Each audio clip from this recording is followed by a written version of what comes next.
Bismillahirrahmanirrahim. Assalamualaikum warahmatullahi wabarakatuh. Alhamdulillah wassalatu wassalamu ala rasulillah la nabiyya wa la rasula ba'da ma ba'du. Yang terhormat Ketua PP Muhammadiyah, Ketua PP Aisyah, ada Bu Salmah, sehat selalu. Ustadz Hamim Ilyas, Ketua Majelis Tarjih, ya, ada Prof. Tris, dan Ustadz Fahmi, tentu juga dengan guru-guru kami di Majelis Tarjih Pimpinan Pusat Muhammadiyah, ada juga dari MPK SDI PP Muhammadiyah, duduknya di belakang, sukanya di belakang ya. Mas Azaki Hairudin, ada Pak Taufik, ada Mas Imam Mahdi, sudah turun ke bumi.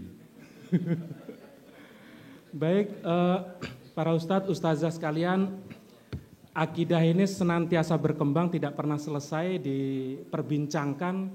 Untuk itu maka almarhum Buya Yunahar Ilyas ya mengatakan, disebut juga sebagai ilmu kalam karena terus menerus diperbincangkan. Dan tadi Prof. Saat juga senantiasa ada mazhab akidah A, B itu juga tidak jarang kontradiktif, Asy'ariyah, Maturidiyah, Mu'tazilah, dan seterusnya banyak sekali. Dan ini satu langkah yang sangat progresif dari Muhammadiyah untuk menyusun satu risalah, ya, risalah akidah Islam. Jadi kalau Ustadz Hamim Ilyas itu senantiasa menyebutkan akidah Islam itu fungsional. Secara dari aspek itu Muhammadiyah sudah mengamalkan, ya, tetapi belum dirumuskan secara lebih konseptual. Dan ini momen yang pas, yang baik, kolaborasi antara Majelis Tarjih, Majelis MPK SDI, dan difasilitasi oleh Universitas Muhammadiyah Yogyakarta. Dan pematerinya juga luar biasa.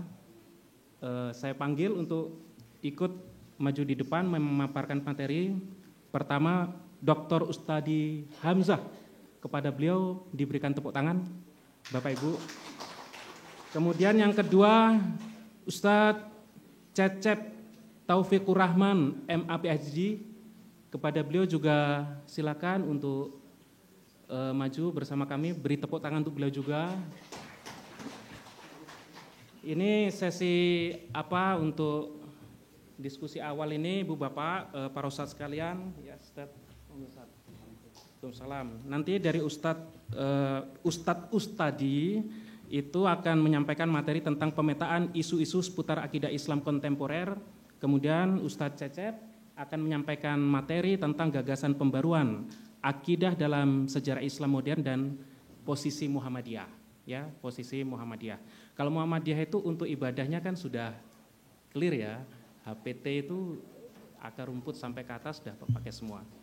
Akhlaknya juga, tetapi untuk akidah yang sebagai fundamen, nah ini mudah-mudahan dalam forum yang baik ini nanti bisa tersusun dan itu sekaligus mengokohkan, ya, posisi Muhammadiyah praktis tapi juga teoretis. Ustadz, sehat alhamdulillah, ya. Ini mana dulu nih, Ustadz Cecep atau beliau dulu? Ya, yang ada ustadznya, Ustadi Hamzah. Dari terbang langsung dari dari Bandung. Ini nanti masing-masing kita berikan waktu 35 menit, ya, 35 menit, lalu ada diskusi tanya jawab 30 menit, dan insya Allah nanti efektif, ya, waktunya sampai zuhur tiba, isoma, dan akan dilanjutkan lagi dengan sesi berikutnya.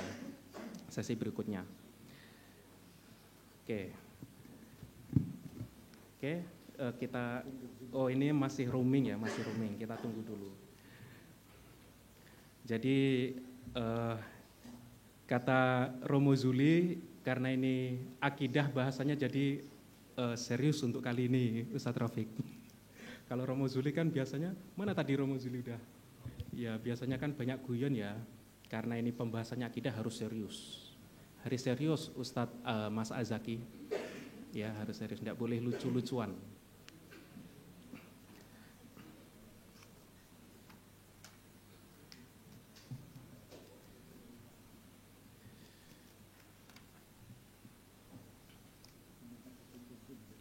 Oh, double. Yang zoomnya di jadi ini tadi double rapat. Oh, acaranya sekali. Ya, ininya kayaknya kabelnya ada.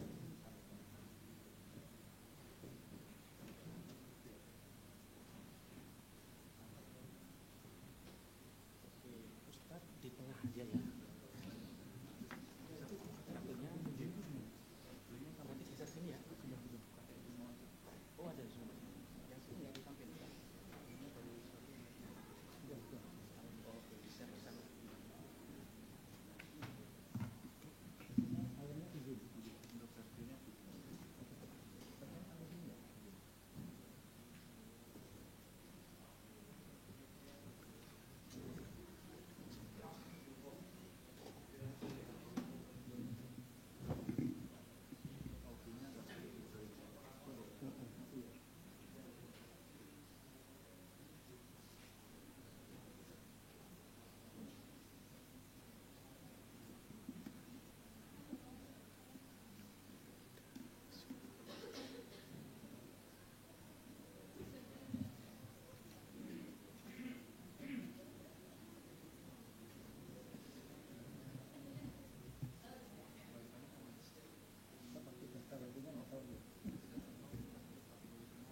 Oke.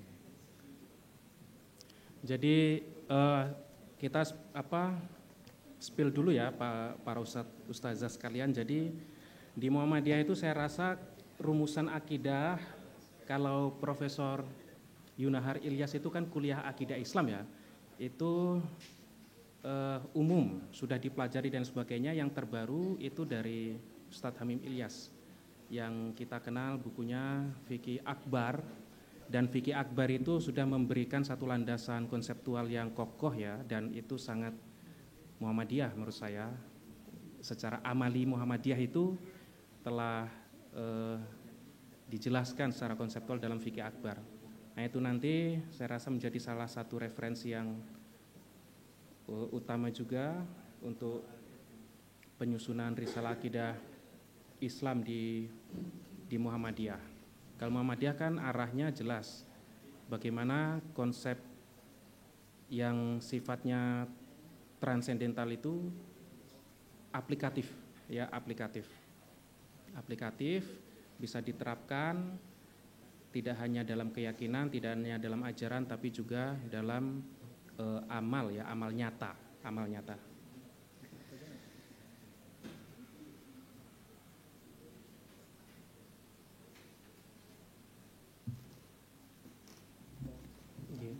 Nggih, atau jangan dulu sudah ready? Nggih. Karena Ustadz Cecep dulu ya, karena teknis kepada Ustadz Cecep.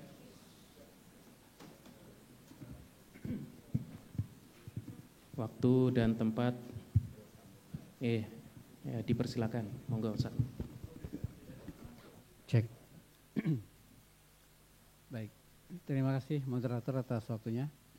Assalamualaikum warahmatullahi wabarakatuh.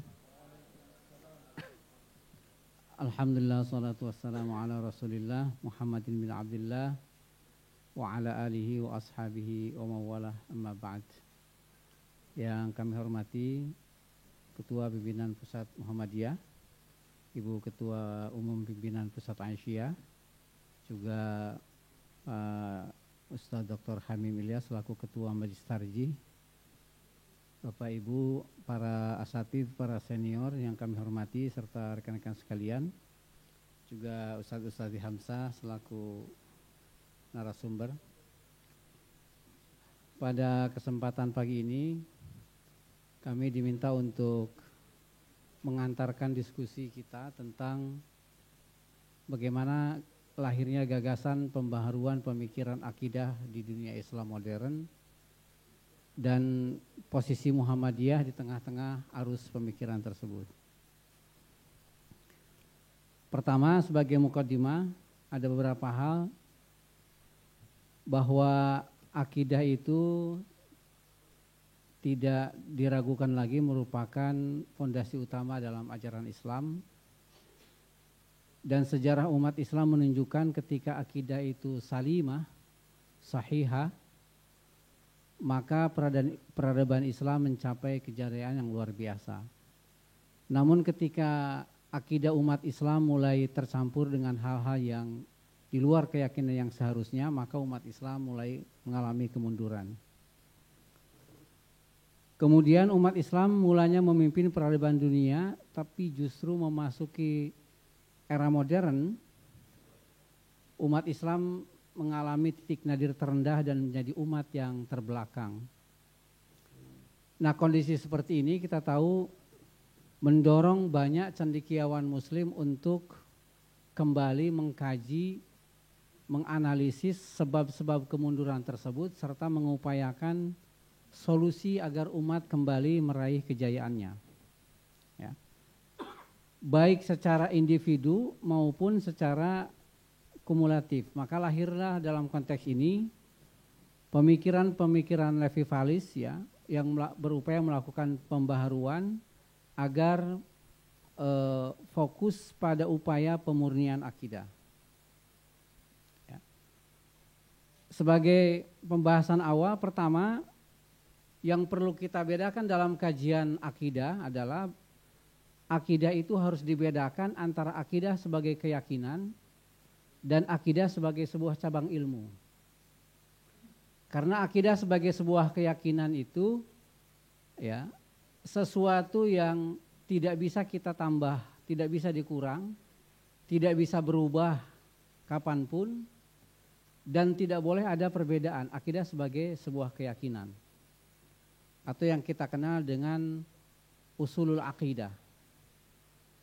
Juga kita melihat akidah sebagai sebuah cabang ilmu pengetahuan. Nah, ketika akidah itu merupakan sebuah cabang ilmu pengetahuan, dia layaknya sebagai sebuah ilmu pengetahuan, memiliki metode yang berkembang, memiliki objek yang berkembang sesuai dengan tantangan zaman. Ya. Jadi akidah sebagai keyakinan, sekali lagi, ya, itu bersifat statis. Dia berupa hal-hal yang sawabit, yang mansus alaiha, ya. Kemudian penafsirannya pun penafsiran yang sangat terbatas sebagai sebuah keyakinan, termasuk urusannya adalah urusan akidah. Dan perbedaan dalam usulul akidah ini, kalau kita melihat pendapatnya Mahmud Shaltut, Syekh Mahmud Shaltut dari Mesir, itu akan menyebabkan kepada kekufuran. Ya. Nah, kalau akidah sebagai ilmu, ya, satu tadi memiliki karakter seperti ilmu pengetahuan lainnya, berkembang sesuai dengan tuntutan zaman. Kemudian akidah terus tema-tema juga bertambah. Lalu ya, dari sisi akidah sebagai ilmu, Bapak Ibu, kita bisa melihat dari penamaan ilmu akidah ini sebagai ilmu. Kita semua tahu tadi sudah disebut oleh Kiai Sa'ad, ya, banyak sekali nama lain yang digunakan untuk menyebut ilmu akidah ini. Bukan akidahnya, tapi ilmu akidah. Misalnya tadi Imam Abu Hanifah menyebutnya sebagai al-fiqhul akbar, sebagai muqabil dari al-fiqhu al-asghar. Al-fiqhul akbar itu yang terkait dengan mu'taqadat, keyakinan yang ruhani, begitu, keimanan sifatnya. Adapun al-muqabilnya itu adalah al-fiqhul asghar yang terkait dengan al-muamalat al-zahiriyah, al-hissiyah. Kira-kira seperti itu. Kemudian ada juga disebut sebagai ilmu tauhid. Kita semua tahu mengapa disebut ilmu tauhid, karena objek utamanya adalah objek tentang ketauhidan. Disebut juga sebagai ilmu aqaid, ilmu akidah. Nah, ini yang menjadi nama utama. Kemudian disebut juga sebagai ilmu kalam. Nah, ini disebut sebagai ilmu usuluddin, sebagai ilmu asma was sifat, dan ilmu nazar wal istidlal. Uniknya Bapak Ibu, ketika ilmu ini disebut sebagai ilmu akidah, ilmu usuluddin, ya, kemudian ilmu tauhid, maka para ulama la khilafa fihi, bahwa mempelajari ilmu ini adalah wajib hukumnya bagi setiap muslim. Ketika namanya tiga nama itu, usuluddin, akidah, dan tauhid. Tetapi ketika nama ini disebut, ilmu ini disebut sebagai ilmu kalam, apalagi sebagai ilmu istidlal, ya, wan nazar, para ulama mulai berbeda pendapat. Bahkan ada yang menganggap belajar ilmu kalam itu haram dalam penafsiran tertentu, gitu ya. Nah, ini karakter ilmu yang paling populer tersebut. Kemudian sebagai ilmu tadi, ilmu akidah juga mengalami perkembangan-perkembangan. Ini yang mungkin nanti sebetulnya kalau kita mendapatkan wacana tentang apa yang disebut dengan ilmu kalam al-jadid, tidak ada yang menyebutnya ilmu akidah, gitu ya, al-jadid, tapi orang menyebutnya ilmu kalam al-jadid. Karena memang tema-temanya pun di dalam ilmu akidah ini berkembang. Misalnya di zaman Rasulullah itu kan akidah itu sangat sederhana sekali. Ya, hanya terkait dengan masalah uluhiyat. Ya, kemudian semua tema-temanya terkait dengan masalah uluhiyat. Urusan nubuat tidak jadi masalah karena Nabi masih hidup. Gitu ya.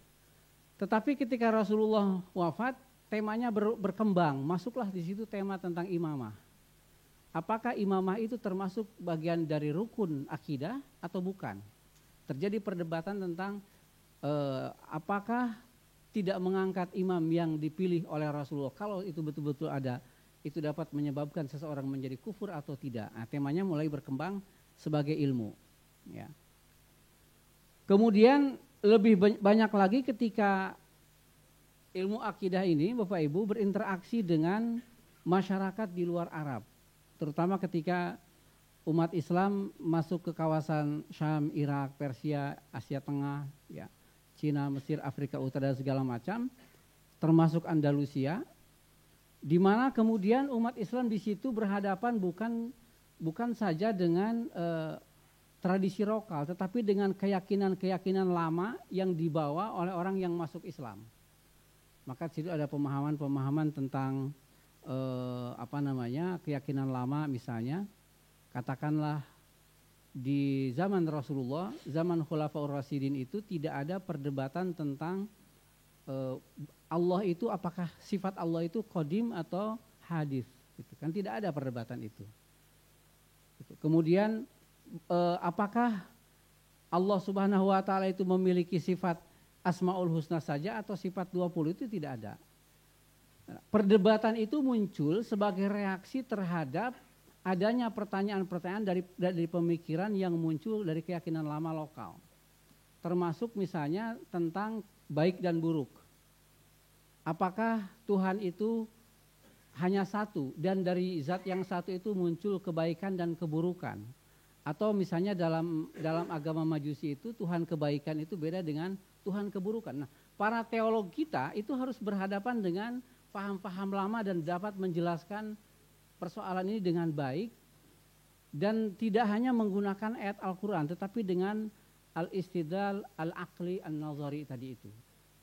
Jadi ilmunya semakin berkembang kepada tema-tema yang sebetulnya tema baru dalam dunia akidah itu sendiri. Ya. Nah, kemudian kalau kita lihat, ya, karakteristik akidah Islam di zaman pertengahan itu, ini kan masa kejayaan umat Islam di Daulah Abbasiyah. Dan Daulah Abbasiyah itu kita tahu menjadi pasar bagi semua pemikiran dan keyakinan.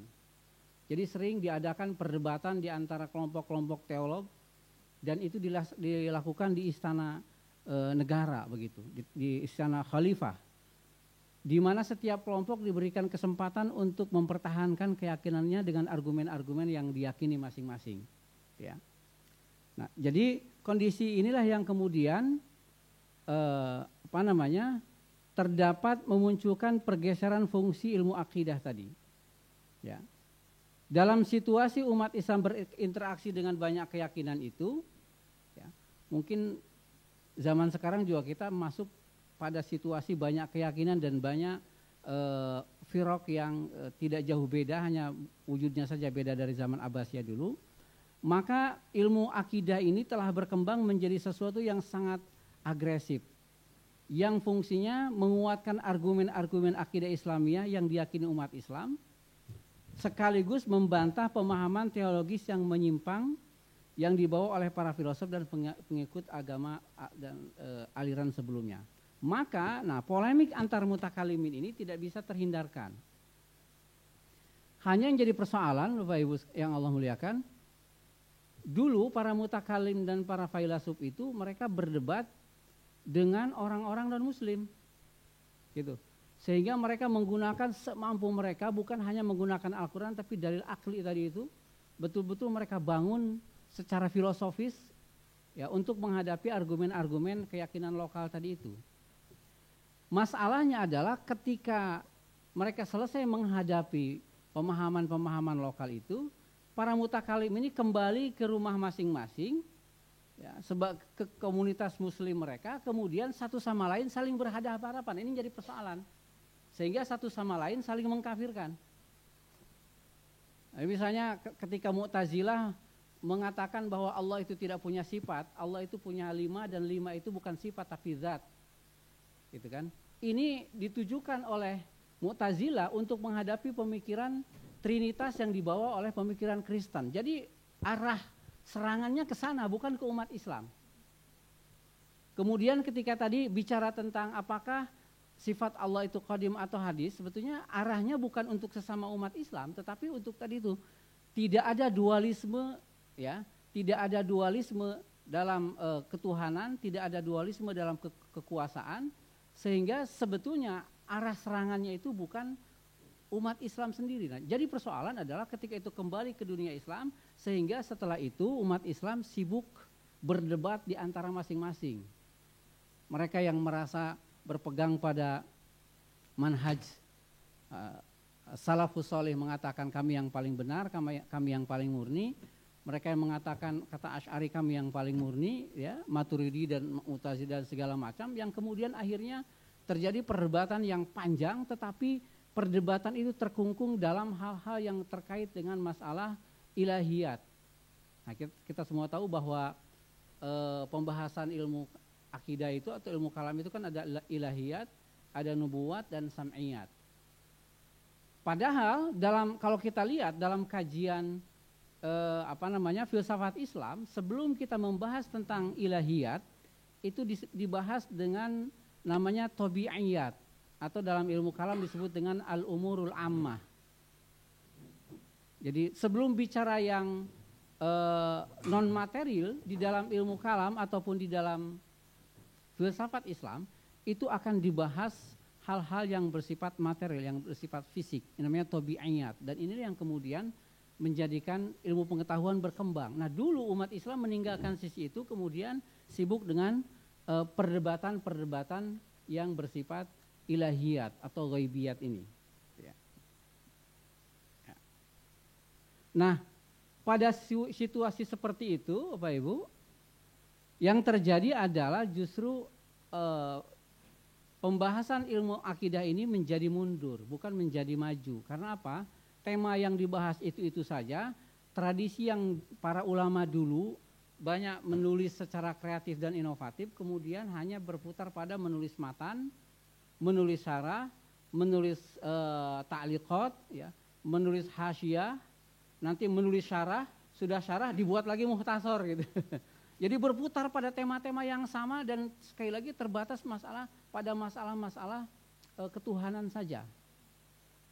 Padahal misalnya banyak kaitannya antara ilmu akidah ini atau ilmu kalam ini dengan katakanlah ilmu tabi'iyat yang lainnya, ya, sangat erat kaitannya. Di mana ilmu kalam ini hanya satu rangkaian saja dalam rangkaian keilmuan keislaman.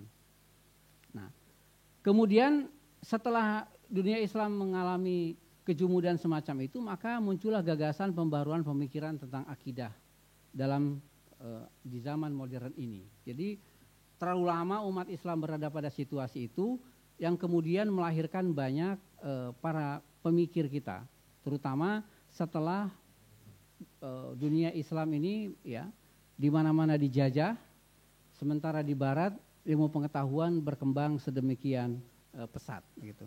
Nah, para mujadid, para pemikir Muslim itu kemudian mereka melihat hipotesis yang berbeda-beda terkait dengan penyebab kemunduran umat Islam itu dari mana, apa penyebabnya. Maka ada yang mengatakan bahwa faktor utama kemunduran umat Islam itu adalah dari faktor akidah tadi. Ya. Ada juga yang mengatakan bahwa penyebab kemunduran itu adalah dari sisi lemahnya politik, gitu ya. Ada juga yang mengatakan bahwa lemahnya umat Islam itu dari munculnya inferiorisme, ya, sehingga umat Islam tidak punya rasa percaya diri untuk bangkit kembali. Nah, dalam kondisi seperti ini, maka di abad ke-18, nah ini bertepatan dengan abad kemajuan di Eropa, hadirlah Muhammad bin Abdul Wahab yang sering kita dengar nama ini. Memang tidak dapat dipungkiri ketika umat Islam tenggelam dalam suasana seperti itu, muncul Muhammad bin Abdul Wahab dengan ide satu purifikasinya, gitu ya. Jadi idenya itu adalah ide purifikasi pemurnian di dalam bidang akidah saja. Dia tidak bicara apa-apa, sehingga kalau seperti Muhammad Abduh misalnya mengkritik Muhammad bin Abdul Wahab ini, mengatakan bahwa mereka itu anti bid'ah, mereka membahas tentang kemurnian ketuhanan, tetapi mereka awam untuk urusan-urusan duniawiyah. Dengan cara pemikiran yang mungkin ketika itu cocok di Najd dengan pemikiran yang kaku, literalis begitu, ya, sehingga kemudian melahirkan pemahaman-pemahaman yang kaku pula. Jadi misalnya bentuk pemahaman yang keras dari Muhammad bin Abdul Wahab dalam konteks pemurnian akidah dalam kitab Tauhidnya itu, beliau mengatakan bahwa orang yang bertawasul, ya, berdoa kepada Allah, tapi dengan bertawasul kepada para wali atau orang-orang soleh, itu termasuk syirik jilli. Artinya syirik yang jelas, gitu, nampak, dan itu lebih berbahaya dari musyriknya orang jahiliyah. Ujung-ujungnya fatwanya itu berkembang, apalagi di ulama Wahabi terakhir, ujung-ujungnya boleh diperangi dan boleh dibunuh. Nah, itu masalahnya.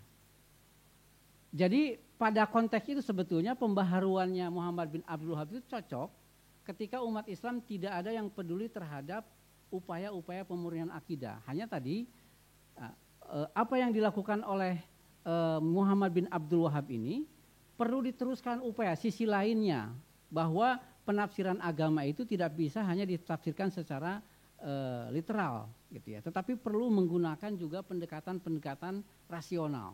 Nah, kita semua tahu dakwah ini memiliki kekuatan setelah digandeng oleh keluarga Saud, ya, yang menjadi penguasa di Saudi sampai hari ini. Nah, kemudian setelah itu di awal abad ke-19 lahir Jamalul Afghani, gitu ya. Jadi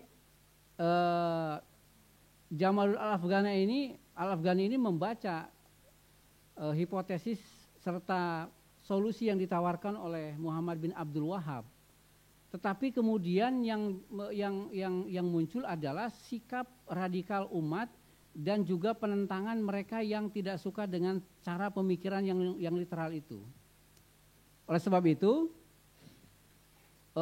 Afghani ini memiliki hipotesis yang berbeda dalam mendekati persoalan ini, ya. Dan menurut Afgan bahwa penyebab kelemahan umat Islam itu bukan dari faktor akidahnya, tetapi faktor politik dan yang disebabkan oleh terpecah belahnya umat Islam. Nah, maka misalnya solusi yang ditawarkan oleh Jamal Afghani itu, kalau tadi Muhammad bin Abdul Wahab itu langsung to the point ke urusan-urusan yang bersifat ketauhidan, maka kata Jamaluddin itu bukan yang inti. Yang pertama adalah perlunya ada persatuan di kalangan umat Islam yang dimunculkan dengan gagasan pan-islamismenya. Kemudian mendorong kerjasama politik antar umat Islam dan meminimalisir, ya, konflik antar mazhab.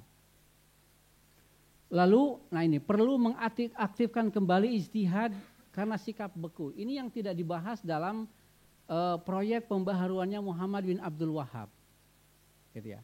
Sehingga kalau menurut beberapa penulis, apa yang dilakukan oleh Muhammad bin Abdul Wahab itu bukan tajdid, tetapi islah atau tajrid. Ya. Jadi islah itu memperbaiki sesuatu yang rusak, itu ya. Dan memperbaiki sesuatu yang rusak itu bukan dengan yang baru, tetapi dengan kembali kepada asalnya. Nah, tajrid itu adalah pemurnian. Gitu. Ini juga mungkin nanti titik yang membedakan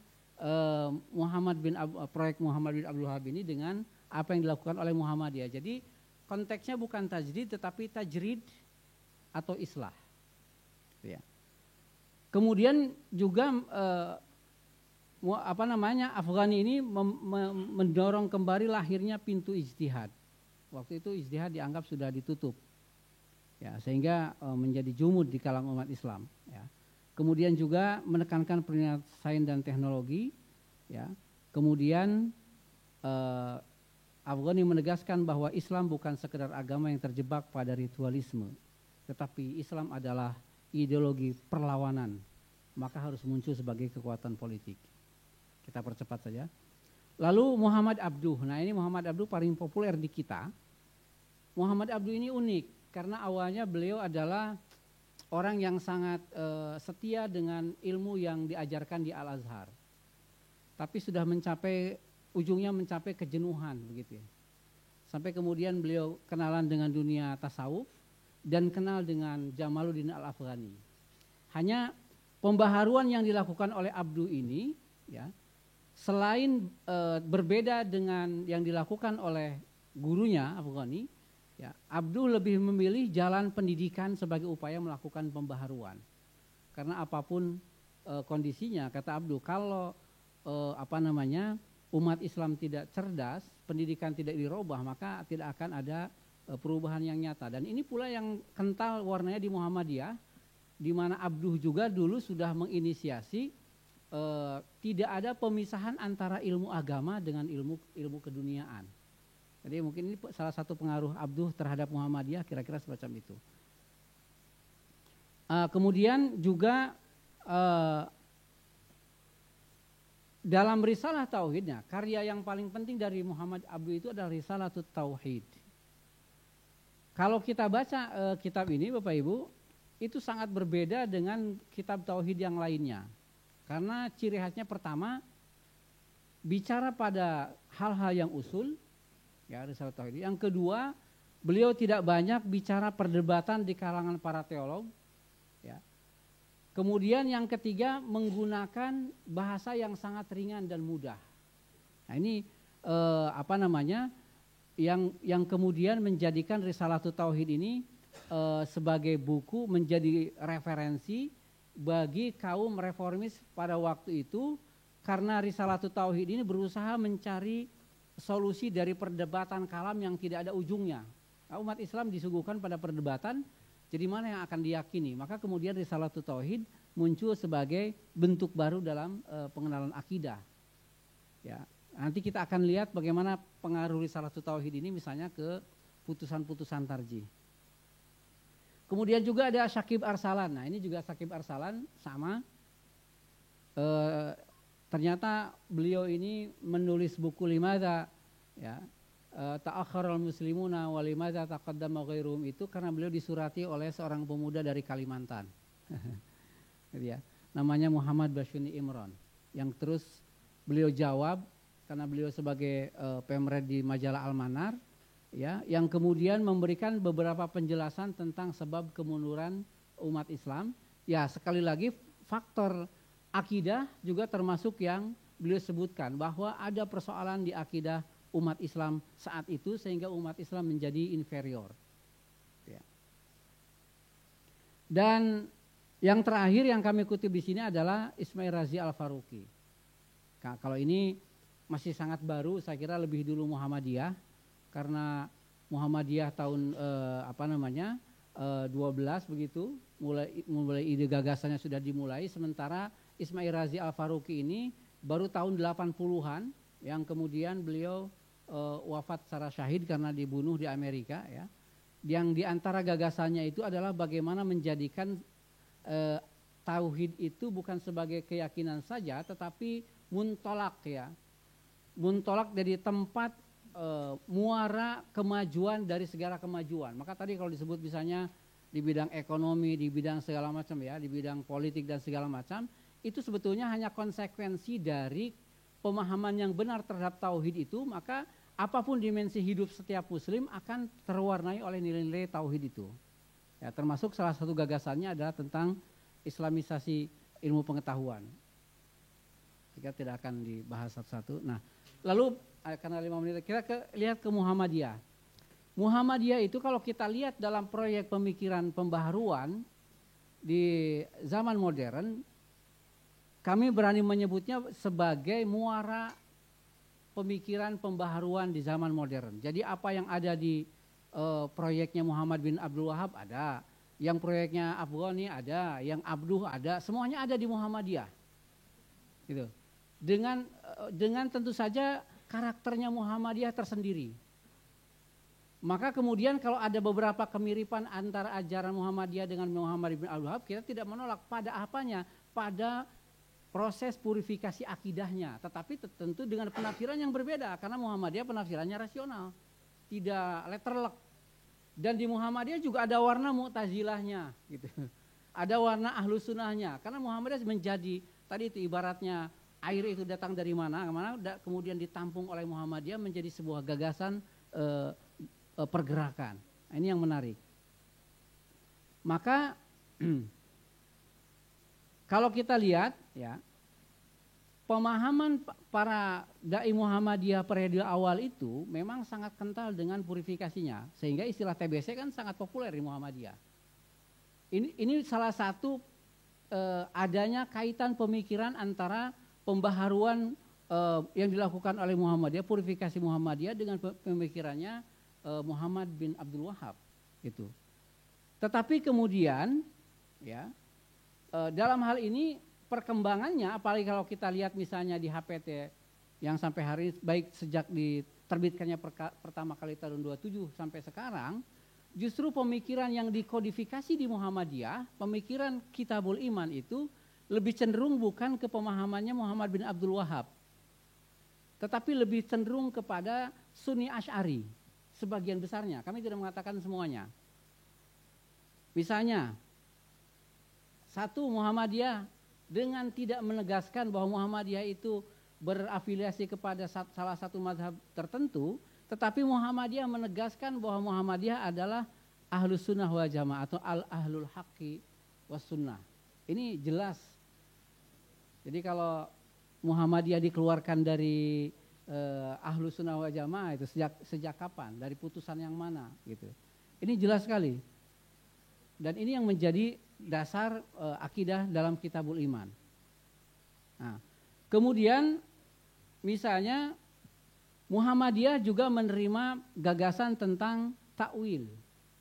Nah, takwil ini bagi kelompok Wahabian itu sesuatu yang haram. Karena yang mutasyabih itu hanya bisa ditafwid atau taslim dalam istilah mereka.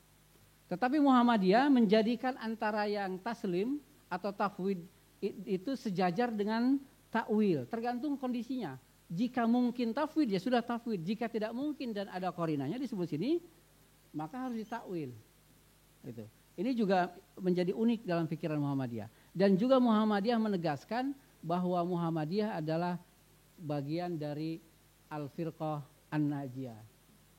Jadi kita di Muhammadiyah ini jangan malu untuk mengatakan bahwa kita ini Al-Firqah An-Najiyah, karena keyakinannya ya, seperti kalau kita lihat dalam kitab Abkarul Afkar karya Saifuddin Al-Amidi, dari 25 pemikiran Al-Firqah An-Najiyah yang menjadi keyakinan Ahlus Sunnah wal Jamaah, 25-nya itu ada di Muhammadiyah semua. 25 ada di Muhammadiyah semua. Jadi kalau dikatakan bahwa sanad keilmuan Muhammadiyah itu Ahlus Sunnahnya tidak nyambung, kata siapa?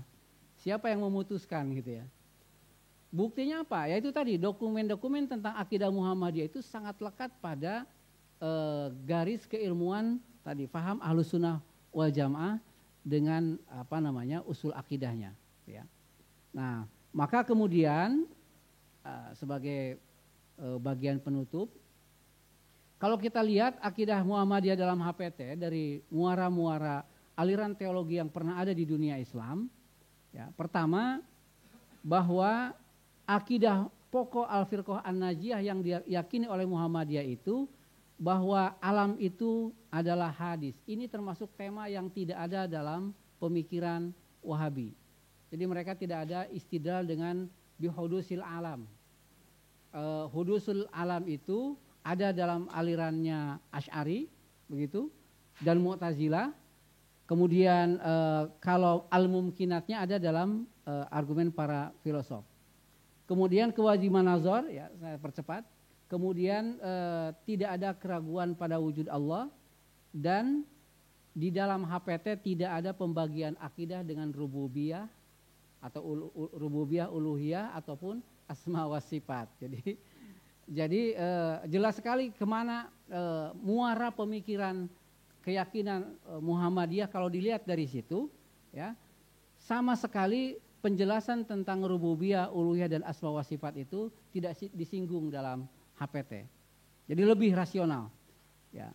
Nah, terakhir sekali kami mencoba melihat ketika HPT menyebut sifat-sifat Allah gitu. Kemudian kami coba bandingkan dengan 20 sifat yang ada yang diyakini oleh Madrasah Asy'ariyah, itu semuanya ada juga dengan istilah yang berbeda. Jadi misalnya begini. Dalam HPT disebut istilahnya itu apa? Al-wajib al-wujud. Itu kalau dalam Asy'ari sifat pertama wujud. Kemudian sifat Asy'ari itu apa? Qidam. Di HPT istilahnya adalah al-awwal bila bidayah. Itu namanya qidam. Yang qadim itu al-awwal alladzi la awwala lahu, la bidayata lahu. Istilahnya beda. Kemudian baqa. Asy'ari mengatakan baqa, HPT mengistilahnya itu al-akhir bila nihayah. Yang paling akhir dan tanpa ada terakhir. Kemudian misalnya contoh terakhir saja. Kalau dalam Asy'ari sifat itu disebut mukhalafatuhu lil hawaditsi, di HPT disebutkan la yusbihu syai'un minal kainat. Ini namanya mukhalafatuhu lil hawadits. Jadi dengan istilah lain tetapi substansinya berbeda, yang nuansanya adalah tanzih, ya. Mensucikan Allah Subhanahu wa taala dari kekurangan dan dari penyerupaan terhadap makhluk. Barangkali itu yang dapat kami sampaikan sebagai pengantar. Nasrullah fatun qaribu basyirul mu'minin. Assalamualaikum warahmatullahi wabarakatuh. Waalaikumsalam warahmatullahi wabarakatuh. Terima kasih Ustadz Cecep, luar biasa. Tadi kita bisa tarik benang merah para ustazah sekalian, bahwa Muhammadiyah itu memiliki posisi akidah tersendiri, ya. Tidak afiliasi pada mazhab akidah tertentu, tetapi semua mazhab akidah ada di Muhammadiyah. Nah ini nanti harus kita perjelas lagi Ustadz Wawan, ya. Nah itu tujuannya dari seminar dan FGD ini. Nah selanjutnya akan dijelaskan lagi oleh Ustadi Hamzah yang akan menyampaikan materi tentang pemetaan isu-isu seputar akidah Islam kontemporer. Waktunya 30 menit Ustadz, mohon maaf. Dan kepada Ustadi dipersilakan. Nanti diingatkan lah. Baik.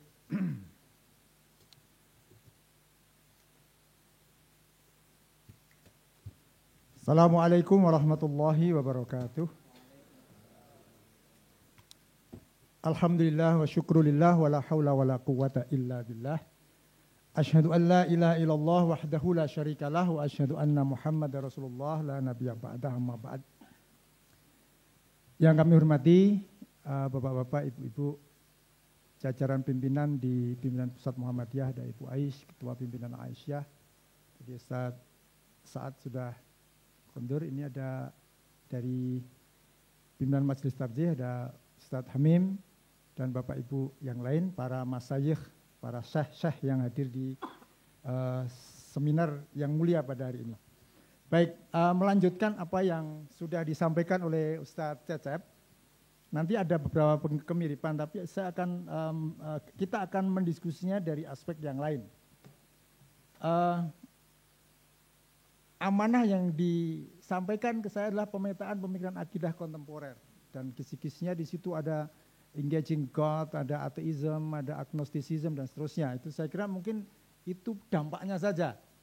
Yang perlu kita petakan adalah cara berpikir kita, cara berpikir umat Islam dalam akidah kontemporer ini seperti apa, sehingga tidak mengulang apa yang terjadi di paradigma yang klasik.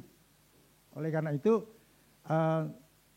saya mengirimkan 2 model yang kita presentasikan nanti yang PowerPoint, tapi penjelasan-penjelasan yang agak terperinci tapi tidak detail ya, agak panjang, itu ada di makalah yang barangkali sudah disampaikan oleh panitia ke Bapak Ibu.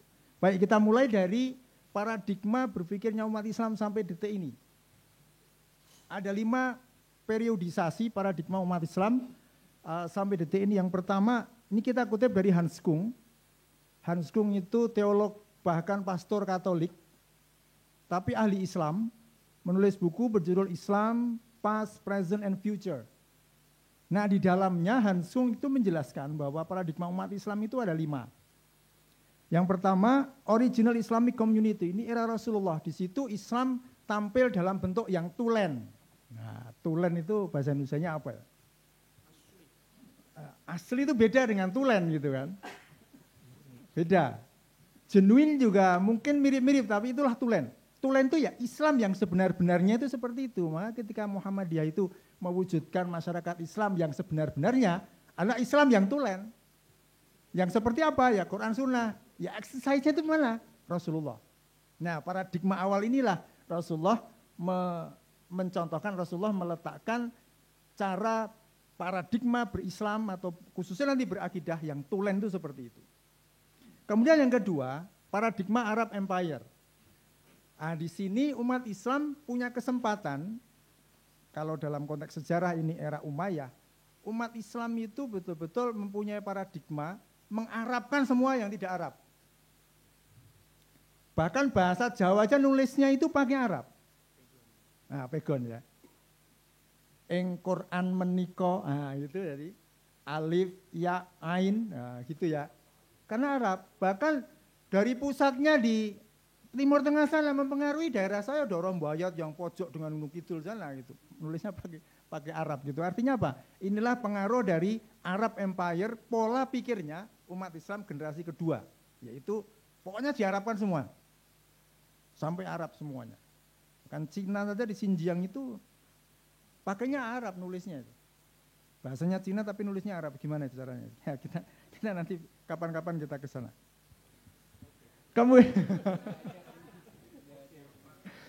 Terus yang ketiga, Islam as a world religion. Islam sebagai agama pembangun dunia. Disinilah Islam dikemas betul-betul berfungsi sebagai sebuah peradaban. Bukan hanya sebagai ritual, bukan hanya sebagai sistem pemikiran, tapi sebuah sistem sosial, sebagai sistem budaya yang menyatu kemudian melahirkan peradaban Islam yang gilang gemilang bertahan dari abad ke-9 sampai abad ke-16 akhir. Kuncinya di mana? Kuncinya terletak pada bagaimana memahami Islam secara fungsional. Nah, ini cocok sekali dengan apa yang disampaikan oleh Ustaz Hamim berkali-kali dan itu sangat menginspirasi kita semuanya. Ya. Kemudian yang keempat, paradigma keempat itu paradigma ulama and sufi. Disinilah titik balik peradaban Islam khususnya. Karena apa? Peradaban Islam setelah runtuh kejayaan itu semuanya kembali ke tidak sebagaimana Islam yang tulen. Kalau Islam as a world religion itu Islam yang tulen betul-betul diresapi, betul-betul dipahami, kemudian menjadi semangat, menjadi penggerak, menjadi sesuatu yang menggerakkan untuk melakukan sesuatu. Maka riset kepada langit, air, tanah. Bahkan misalnya Al-Jahid abad ke-9 itu menulis Kitabul Hayawan, ada 10 jilid itu membahas semua hewan-hewan, segala sesuatu hewan. Semut, cacing, bahkan ada gambarnya juga di Kitabul Hayawan itu. Itu luar biasa itu. Nah sekarang kita mungkin abai ya, kita abai. Nah, era ulama sufi ini era di mana pemimpin-pemimpin umat itu menjadi dominan dan dialah yang berhak menginterpretasikan agama. Itulah kenapa fikih hanya 4 mazhab. Itulah kenapa dalam akidah hanya Asy'ariyah. Itulah kenapa dalam tasawuf hanya Ghazali, menutup yang lain-lain karena di sini ini kata Hans Kung. Jadi kalau kita mau berusaha menggunakan dhahiriyah itu mungkin agak lain juga gitu ya. Apalagi berakidahnya gaya-gaya Mu'tazilah gitu. Wah, liberal banget ya, mesti gitu kan. Nah, begitulah. Jadi ini di sini. Maka ulama di sini menyempit menjadi ulama itu alim, ulama itu ahli fikih. Sementara pada Islam as a world religion yang namanya ulama itu ya Al-Farabi, ya Ibnu Sina, Ibnu Haytham, Jabir Ibnu Hayyan, yang mereka ahli matematik, ahli astronomi, ahli musik. Itulah kerennya Muhammadiyah kenapa tidak mengharamkan musik itu, karena memang Muhammadiyah itu ulama semuanya isinya gitu kan. Ya. Musik itu kitab Al-Musik Al-Kabir itu karangan Al-Farabi, peletak not balok tinggi rendah itu Al-Farabi. Saya kebetulan punya kitabnya, nanti mungkin bisa kita kaji di masjid-masjid ya, ngaji musik tapi pakainya kitab Al-Farabi. Isinya bukan musik aja Pak, isinya ketuhanan, nilai ketuhanan. Itulah kenapa Rumi menjadikan seruling itu sebagai simbol manusia yang tercerabut dari bambunya. Dia kemudian ditiup, menjerit-jerit ingin kembali ke sana. Maka zikirnya Jalaluddin Rumi itu dengan niup seruling, menyanyi, menari. Ya, gitu. Nanti kalau di Turki namanya darwish, berputar. Ya. Tapi berputarnya tangannya nggak begini Pak, nah gini aja, putar gitu. Nah, ulama begitu. Kemudian sufi ya juga sama aja. Sufi ya berarti ahli tarekat. Bukan sufi gaya Ibnu Arabi, bukan sufi gaya Al-Halaj yang membangun pemahaman spiritual Islam itu dalam banget. Tapi era sufi di sini tarekat. Kalau sudah tarekat ya pimpinan, mursyid. Nah, baik ulama maupun sufi itu jadi orang suci. Kalau suci kalau sudah wafat nanti kuburannya didatangi. Nah, maka era ulama dan sufi ini kata Hans Kung, disitulah pemujaan para wali yang disebut aulia itu di situ. Kok tidak menyebut Hamzah itu wali? Bukan Hamzah saya Pak ya. Hamzah pamannya Nabi maksudnya gitu. Padahal dia dekat dengan Rasulullah. Kenapa bukan wali? Karena walinya itu ya wali pemimpin-pemimpin agama itu. Quran sudah menegaskan ittakhadhu akhbarahum wa rubanahum arbab min dunillah. Ahli kitab diingatkan begitu. Walaka umat Islam yang malah mengamalkan gitu. Ya, orang Jawa malah coto gitu ya. Diingatkan Quran ittakhadhu akhbarahum wa rubanahum arbab min dunillah itu untuk ahli kitab. Ahli kitab itu tunduk. Bisa bikin rudal, bisa bikin aplikasi macam-macam. Lah umat Islam lah mengamalkan yang dilarang oleh Al-Quran. Inilah era titik balik. Kemudian yang kelima, era modernisasi. Era di mana umat Islam sudah berhadapan dengan perkembangan Barat yang modern. Yang dulu Barat heran melihat kaca yang diberikan oleh salah satu pemimpin Baghdad kepada raja-raja mereka. Sekarang kita heran melihat perkembangan Barat, teknologi ya.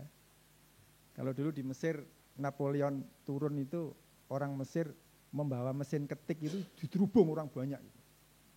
Hanya mesin ketik itu dirubung orang banyak. Karena heran, wah kok iso ini, kok bisa begini? Kok nggak nulis gitu ya? Ya itu Napoleon turun itu ya di Mesir itu. Baik, inilah paradigma umat Islam. Nah, sekarang bagaimana dalam bidang akidah? Dalam bidang akidah itu ada dua paradigma klasik dan paradigma kontemporer. Ini Tim Winter menulis, mengedit salah satu buku Classical Islamic Theology, Cambridge Companion to the Classical Islamic Theology. Dia membagi banyak sekali di situ. Tetapi ide kalam klasik itu cuma satu. Idenya semua membahas tentang Tuhan.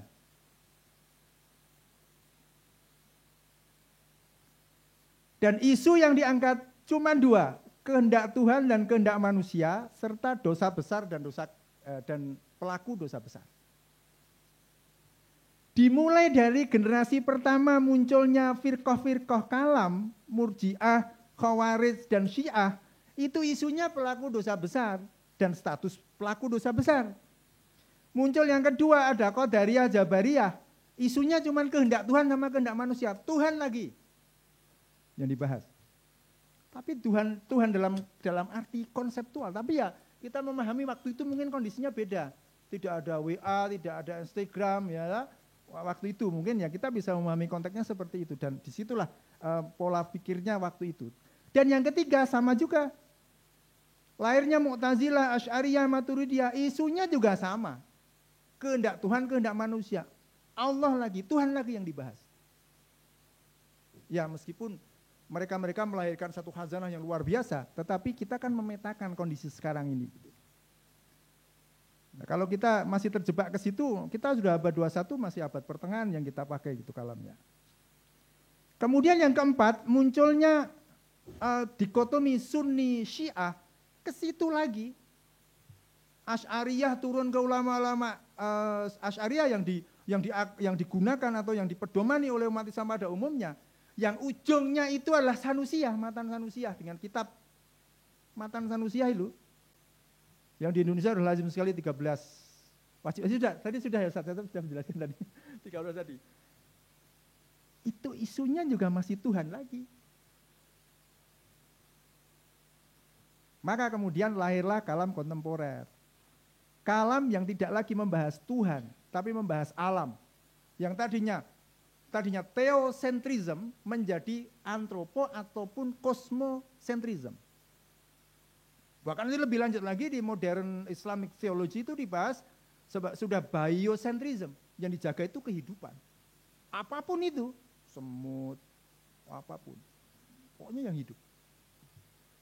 Jadi teologi, akidah itu sudah kesana kalau kontemporer. Oleh karena itu, oke lah, Sunni Syiah masih ada.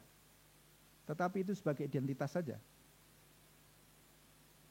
Tadi dikatakan Muhammadiyah itu Ahlus Sunnah wal Jamaah gitu Ustaz ya. Oke, sebagai identitas. Tapi pola pikir kita ya jangan ke Sanusiah lagi. Kembali 13 sifat itu terus kemana-mana. Tidak pernah kita kembangkan bagaimana kita teologi kita itu sampai ke teologi yang bersifat lingkungan hidup, kesetaraan, keadilan, kemanusiaan.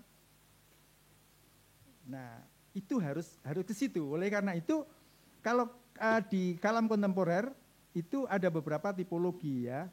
Ini nanti mungkin kita lewati aja karena detailnya di situ. Dan kita tetap harus memilih dari, misalnya Abdullah Said itu ada 6. Tentu kita harus memilih yang progresif istihadis dong. Kita berhadapan dengan kondisi yang sangat kompleks seperti ini. Sampah di mana-mana, sampah makanan di mana-mana. Sifat 13 kita kemana ngadepi sampah itu? Matan Sanusiah kita kemana ngadepi sampah, ngadepi banjir, ngadepi pencemaran lingkungan, deforestasi, illegal logging, women trafficking, dan sebagainya. Sifat 13-nya kemana kan gitu. Progresif istihadi oleh Abdullah Said ini yang paling mungkin untuk ke sana gitu. Dan saya yakin Muhammadiyah udah ke sini. Muhammadiyah itu kan enggak usah ngomong-ngomong, tapi sudah ke sini gitu kan. Makanya saya selalu mengatakan Muhammadiyah itu ngerampungi orang berbeki. Nah, itu filosofinya gitu itu. Saya kemana-mana menyatakan Muhammadiyah itu ngerampungi orang berbeki. Rasa, wah itu sudah. Iya ngerti-ngerti rampung gitu aja kan. Ngerti rampung, maka di progresif istihadi. Kalau model tarik Ramadan, ya reformism dong yang kita pilih. Kita harus memposisikan diri. Harus reformism. Bukan skolastik tradisionalism, bukan sufism. Sufism kita akomodasi, tapi dalam level tertentu, bukan tarekatnya. Maka Prof. Bianto ketika nulis di IJIM itu sangat tegas sekali di situ. Semangatnya, tauhidnya begitu. Nah, kalau seperti ini ya kita, oke nanti bisa dibaca lanjutannya di makalah itu. Nah sekarang bagaimana akidah yang kontemporer? Nguyen, tahun 2019. Modern Muslim Theology. Ceritanya Nguyen sebenarnya sederhana, tentang Ka'bah dan implikasi dari posisi Ka'bah itu. Sederhana. Tetapi bagaimana struktur pemikiran yang dikembangkan oleh Nguyen itu menyatu dengan bagaimana kita menghadirkan Tuhan dalam kehidupan kita sehari-hari. Maka judulnya ya itu Engaging God and the World with Faith and Imagination. Bagaimana Allah itu hadir. Allah itu hadir. Nah, bagaimana sekarang kalam kontemporer? Ini yang di sini memang sengaja saya buramkan Pak ini, supaya kita nggak menengok-nengok sini lagi. Oh kalau dihapus jangan. Kita, ya itu kasih, itu legasi kita, turos kita harus ke situ gitu kan. Kita pernah punya kayak gitu. Ya meskipun menyakitkan juga gitu, tapi tidak apa-apa. Nah sekarang kita beralih ke periode yang kelima. Di sini wacana kalam kontemporer itu sudah menyentuh seperti ini. Harusnya seperti ini. Dan yang dicita-citakan seperti itu. Wacana ketuhanan bergeser menjadi sistem nilai. Tidak lagi kalam atau tauhid atau akidah itu bicara tentang Tuhan dengan sifat-sifatnya yang banyak sekali itu. Wong sama-sama 13 saja antara Sanusi, antara Asy'ariyah sama Al-Farabi beda. Al-Farabi itu diawali dengan wujud, tapi wujudnya itu al-aqlul aqil wal ma'kul. Maka muncullah emanasi yang tadi disebutkan Ustaz Sa'ad itu. Tapi kan wujud, bakok, qidam, qiyamuhu binafsihi ya gitu ya. Dan seterusnya. Ya itu seperti itu. Maka harus menjadi sistem nilai. Harapan kita, tauhid kita harus menjadi tauhid yang sistem nilai. Kemudian fokus pada kemanusiaan, keadilan, universalitas, dan kemajuan. Lagi-lagi Muhammadiyah sudah ke sini. Enggak ada yang punya jargon kemajuan selain Muhammadiyah, itu enggak ada. Ya. Bahkan saking kemajuannya itu kadang-kadang, wah sekarang udah kemajuan, karena gemuk gitu ya. Kadang-kadang saya dulu gitu kan, gitu, waduh, wah ini kamu melecehkan, enggak boleh seperti itu. Terus yang ketiga berorientasi pada solusi dan pemecahan masalah. Tauhidnya ke situ larinya. Dan kemasannya harus kemasan-kemasan yang bagus gitu. Nah, oleh karena itu transformasinya begini Bapak dan Ibu. Transformasi dari klasik ke kontemporer itu dari tadinya bicara tentang ketuhanan lebih ke kemanusiaan atau kosmo atau biocentrism. Pendekatannya di deduktif, dalil nakli dan akli, bayani dan apologetik, lebih ke induktif, burhani, irfani, ilmu sosial humaniora masuk ke situ dan dialogis. Kemudian materi inti yang tadinya teologis, partikular banget membicarakan tentang Tuhan, sifat-sifatnya, kehendaknya, posisi pelaku dosa besar itu bagaimana, membunuh itu dosanya besar apa kecil, dan seterusnya. Itu menjadi pembahasan yang memunculkan firqah-firqah yang luar biasa. Menjadi pembahasan yang kita arahkan ke humanity, lingkungan, keadilan yang lebih universal. Nah ini cocok sekali dengan Ismail Al-Faruqi tadi yang disampaikan oleh Ustaz Jajat tadi. Kalau implikasinya, kalau klasik itu normatif, muncul ajaran Asy'ariyah, Maturidiyah, Ahlus Sunnah wal Jamaah, ya fikihnya cuma 4 dan seterusnya itu tadi ya, itu normatif. Kemudian dogmatik harus diikuti. Ya Islam itu ya itu. Islam itu ya fikih 4 mazhab, kalamnya Asy'ariyah, tasawufnya Ghazali. Hanya itu namanya Islam. Saya teringat Ustaz Hamim itu pernah menjelaskan karena ada bunyal Islam ala khamsin itu saja. Jadi Islam itu ya hanya syahadat, sholat, zakat, puasa, haji. Karena bunyal Islam ala khamsin. Ya Islam itu ya cuma itu. Dan syahadat, sholat, zakat, puasa, haji ini ya terwakili di fikih, kalam, dan tasawuf. Jadi Islam itu ya itu. Bikin rudal, itu bukan Islam. Nah makanya kita di persyarikatan sudah bisa bikin rudal itu luar biasa. Nanti sebentar lagi bikin tank. Ya kan? Bikin tank, bisa bikin kapal selam, bisa bikin pabrik pengolahan sampah sendiri, bisa macam-macam. Ya, itu namanya berarti kita kontekstual, akidah kita kontekstual dan solutif. Oke, sekarang bagaimana seharusnya kita? Meskipun kita tadi sudah ke sana, tapi kita perlu punya angan-angan, punya gambaran bagaimana akidah Muhammadiyah nanti akan kita pikirkan bersama-sama. Ada satu buku Katolik sebenarnya ini, Theology of Hope, Teologi Harapan, karya Jürgen Moltmann. Ada 2 isi dari buku itu.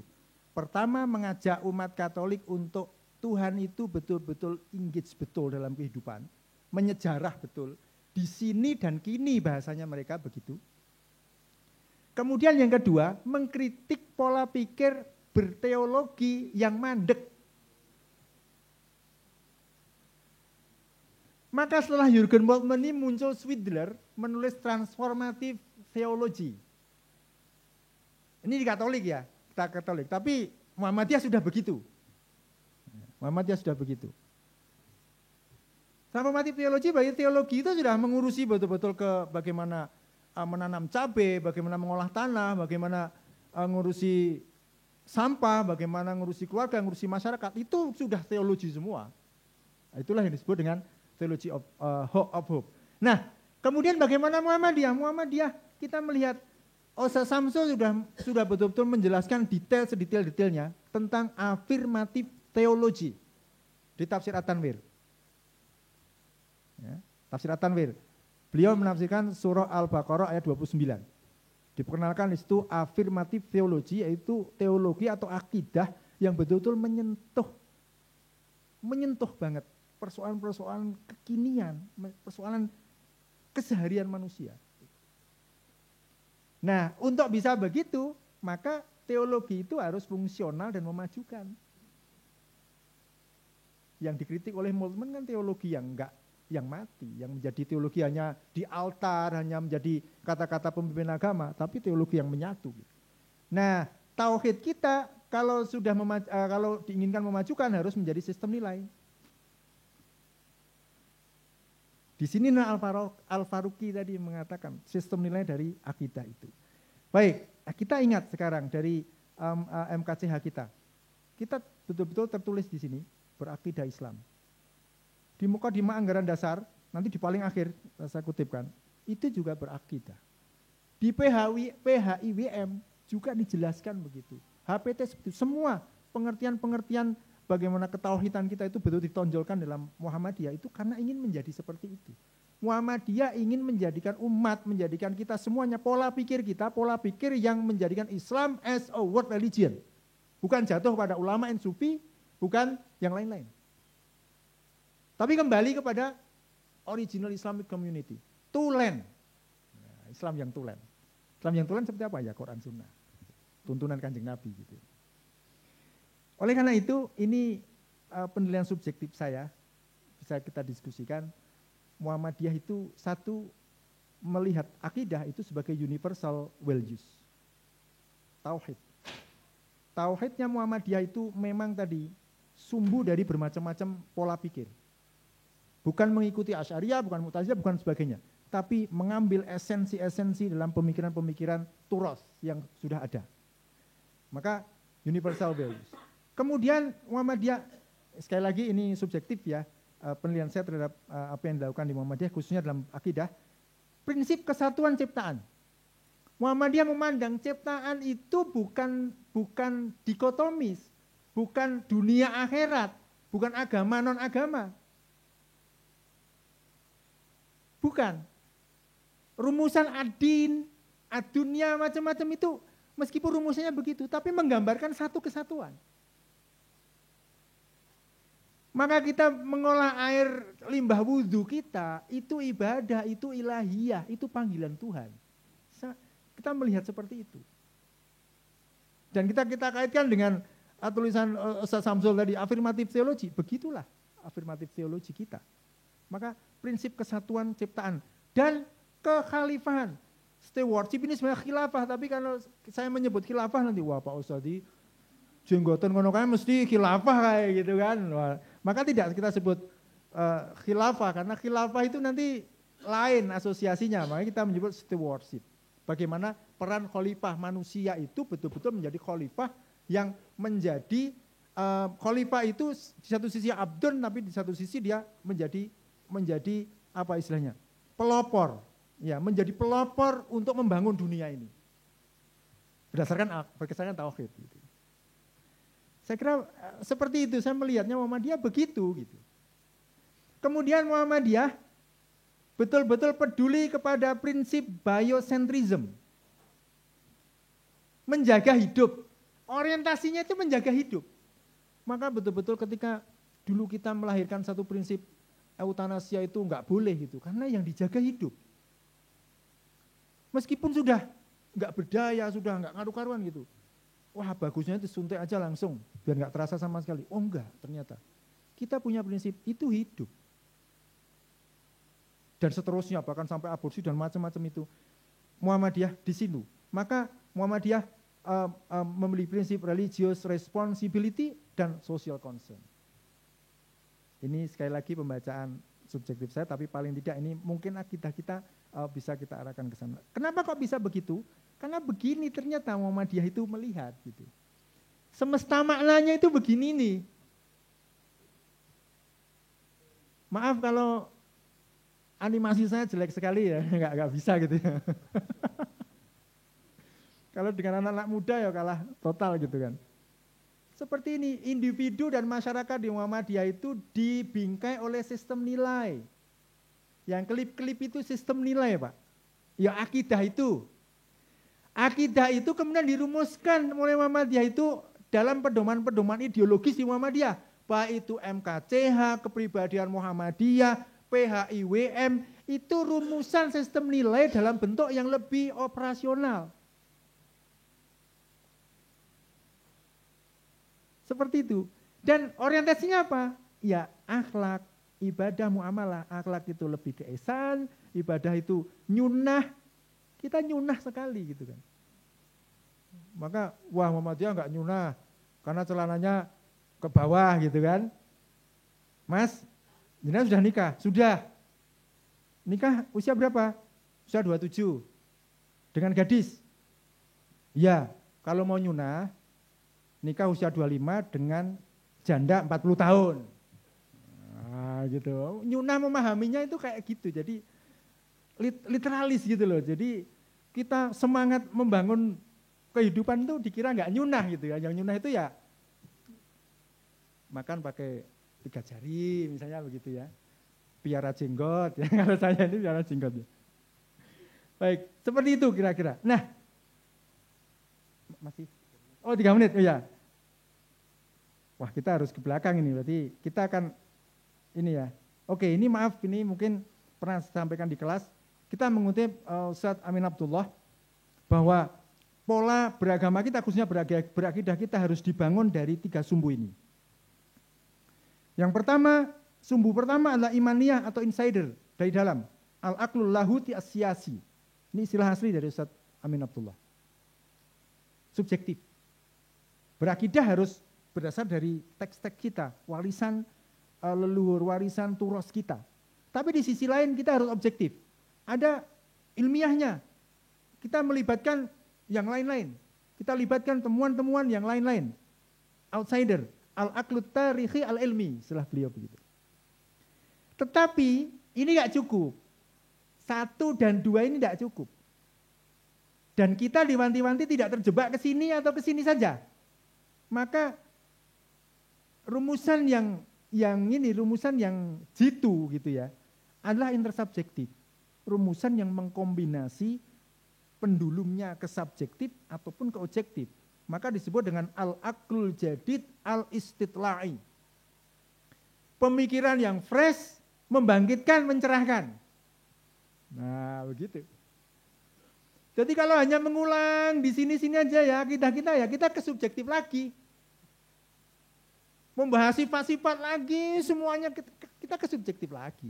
Itu sudah dibahas oleh Asy'ari, oleh Wasil bin Atta, oleh Jaham bin Sofan dan sebagainya. Ya harus ke sini. Begitu. Atau kita tidak objektif meninggalkan ini, kita pokoknya temuan-temuan terbaru dalam berakidah. Ya itu tidak ideal. Karena kita meninggalkan akar kita, maka harus ke sini. Nah, ciri-cirinya seperti ini, yang subjektif itu ya tekstualis, berpusat pada tokoh, miskin konteks, anti perbedaan, tanpa kritik. Dikotomis, halal haram, blaming others, judgment, orientasinya akhirat terus. Ngapa-ngapa tadi ganjaran oke gitu kan. Tapi bagaimana membangun dunia, berbangun dunia itu juga berpahala.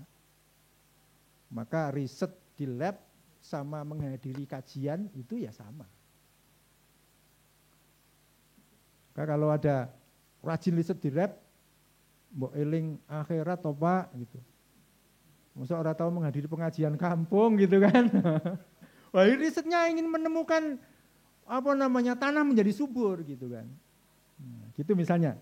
Yang objektif ini aja, rasional murni, ilmiah murni, empiris, kategoris ya berdasarkan doktrin dan seterusnya.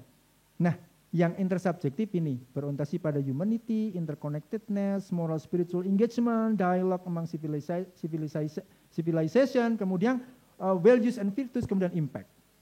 Nah, seperti ini. Ya, akidah kita harus kayak gitu. Kita sudah akan menyentuh ke sini-sini nih. Ya, lebih empati, simpati, respect, non-violence, altruism, benevolence, compassionate, inclusive, partnership, dan dialogical. Ini kita kutipkan dari Ustadz Amin Abdullah. Maka akidah yang baik, kita Muslim berakidah yang baik itu adalah being a true Muslims and being a member of global citizenship. Kita berhadapan dengan mana-mana, bukan hanya dengan kita-kita aja. Berhadapan dengan orang yang Jumatannya itu jam 3, Jumatannya masih pakai sepatu, Jumatannya masih kena cat-cat semua ya. Kalau istilah kita ya wah nggak boleh. Ya pola pikir kita masih di sini-sini aja. Kalau kita ketemu orang kayak gitu bagaimana gitu. Orang bertanya Tuhan itu gimana? Nah, kita harus ke situ larinya. Maka di sini terakhir ini kita kutipkan dari Muqaddimah Anggaran Dasar dan sifat Muhammadiyah yang betul-betul amar ma'ruf nahi munkar, dan ada 10 sifat itu, dan luar biasa. Ya, luar biasa Muhammadiyah sudah merumuskan operasionalisasi konsep ideologi yang luar biasa. Tinggal kita meresapi, tinggal kita mengamalkan, tinggal kita bangkitkan umat ini berdasarkan spirit Islam yang dicetuskan oleh Muhammadiyah. Saya kira demikian, terima kasih Bapak Ibu dan mohon maaf apabila ada kekurangan. Assalamualaikum warahmatullahi wabarakatuh. Waalaikumsalam warahmatullahi wabarakatuh. Luar biasa pemaparan dari Ustadz Hamzah. Jadi konsepnya itu akidah itu dari langit, tapi harus membumi, membangun kehidupan dan peradaban. Dan itu sesungguhnya sudah secara praktek Muhammadiyah sudah mengarah kepada itu ya, tinggal secara lebih konseptual dan